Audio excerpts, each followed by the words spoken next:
Fiona, bitawan mo nga ako. Ito naman, hinawakan ng galit agad. Ayoko ngang hinahawakan ako, lalo't lalo na ikaw yung hahawak sa akin. Yak, kadiri. Bakit ba ang arte-arte mo ngayon? Lakas mo nga makahawak ng tayo, di ba? Tapos ngayon mag-iinarte ka? Eh bakit ba? Buhay ko to, pakialam mo. Kaya nga tayo binibigyan ng kanya-kanyang buhay, di ba? Para wag mangialam ng buhay ng iba. Tapos yung buhay ko, pakikialaman mo? Aba, tibay mo naman. Best friend kita. Best friend lang kita. At yung mga best friend, hindi nangingialam ng buhay, lalong-lalo na hindi nagkakagustuhan, no? At ikaw yung anak namang Poldo, hindi kita magugustuhan, uy! Sandali, galit ka ba? Hindi, no? Hindi. Galit ka, no? Hindi nga. Aba, ayos to. Gusto mo pa yatang magalit ako, eh.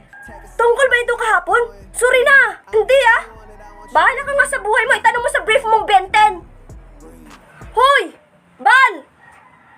Damay pa brief ko.